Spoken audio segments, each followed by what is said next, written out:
Legend is here to talk about Christmas movies, and he's got one for all of you. He's got a recommendation. Now you're probably thinking, I don't know if I have a recommendation. But I love this. I love this movie. I love Elf. Santa.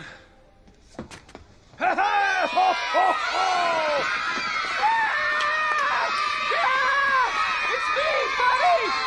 It's me! Hey, buddy, how you doing? It's me! Who the heck are you? What are you talking about? I'm Santa Claus. No, you're not. Why, of course I am. Well, if you're Santa, what song did I sing for you on your birthday this year? Happy birthday, of course. How old are you, son? 4. You're a big boy. What's your name? Paul. And what can I Paul, get you for Christmas? Don't tell him what you want. He's a liar. Let the kid talk. You disgust me. How can you live with yourself? Just cool it, Zippy. You sit on a throne of lies. Look, I'm not kidding. You're a fake. I'm a fake? Yes. How'd you like to be dead? Huh? No, he's kidding. You stink. I think you're gonna have a good Christmas, all You right? smell like beef and cheese. You don't smell like Santa. Okay. Oh! He's a monster! He's a fake! He's a fake! I swear! He's a fake!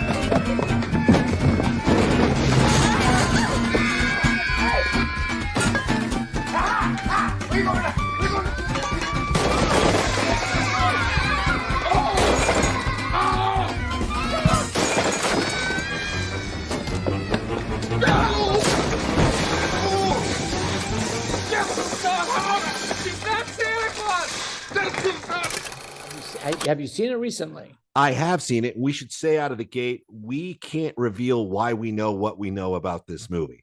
So we're going to come at this like two audience members who just love the movie. But Good. yeah, but you saw this again today or yesterday, and you were like on the phone right away going, Can I not say that I read the script before? no, you can say that. Of course you can say you read the Okay, that's script. how that happened. And I didn't, and here, the odd thing is that I actually don't even remember exactly the context of this part of the story, except I know I read the script, but I only knew it when I watched the movie. When I watched the movie yesterday or whatever, I suddenly started going, I know this story. I know what's going to happen. I know who he is. I know when, and then it was, oh, no, and no one told me that. I know that because I read it. So that was, but here's the thing. When I read it, I didn't read it with that kind of insight. Like, sometimes you read, oh no, it's really, that person is good in that part. That makes sense how that works. And that's kind of it was an epiphany experience for me, because even though I read the script way back when, I didn't understand the script as well as I understood the movie. Let me just say that. Mm-hmm. You know what I Well, mean? yeah, no, I totally understand what you mean. I mean, this is the little movie that could, because I can imagine in script form, not everyone probably embraced the magic it ultimately would become, but Will Ferrell absolutely kills it in this role. He kills it. Every single move he makes is brilliant. I Totally. mean, just there's never, I don't know, even the ones that don't make sense, like comedian Cotton balls. Yeah. I didn't understand that at all, but it still worked. I mean, it was wonderful. Oh, All the casting was great. I think the story, again, a Christmas movie deals in hope, and it deals in dreams, and and in sort of generosity, family. yeah. It deals in love, and and romance, and this had all of those themes, and it was terrific because you had a cast that was great.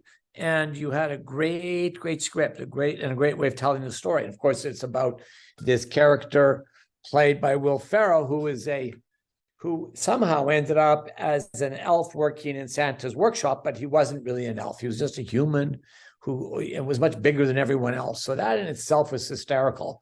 Yeah. Because all the little elves, and the big old, Will Ferrell's 6 foot, 6? I mean, Yeah, he's tall. He's a tall guy.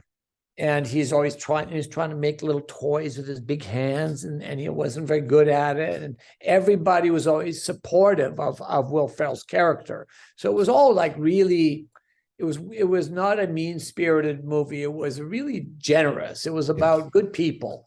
And even the character played by James Caan, who was his, he finds out that, he wants to find out who his real father is, his biological father. And he finds out it's James Caan, this terrible gangster who is, it's a little bit of, what do we call it? It's a little bit of some old-fashioned movies there. I don't know if they stole it completely, but it was a really good idea.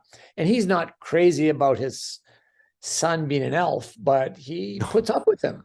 This isn't the ideal. Yeah, this isn't the ideal son discovery candidate for those dads who unplug their phone on Father's Day and suddenly get a knock on the door. This isn't the guy you necessarily would want. I mean, ultimately, yes, but on the surface, when you meet him, it's kind of like, there's a lot to take in from this character. If you tell, and this is the thing about the script, is that if you tell me a story like this, I'm going, I don't know if I buy this.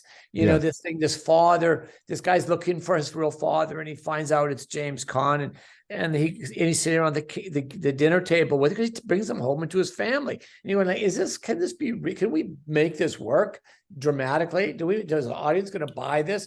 There's Will Ferrell with the family eating all the sugar at the table, and the dad's watching him, and you're going, yeah, they love him because he's their son. They're going to put up with him, Yeah, and it's great. It's great because that's what it's based on family, Yeah, it's even for your problems, It's absolutely plausible the way they execute. I mean, even the idea that he's in an orphanage and climbs into Santa's bag for the trip to the North Pole works within the framework of the universe, right? Fantastic. It was fantastic. And then, to have Peter Billingsley from A Christmas Story, who's gone on to produce Iron Man and who knows whatever other epics, as like his elf supervisor, uncredited, like who's doing like a toy quota on him and telling him basically in code that he can't cut it as an elf.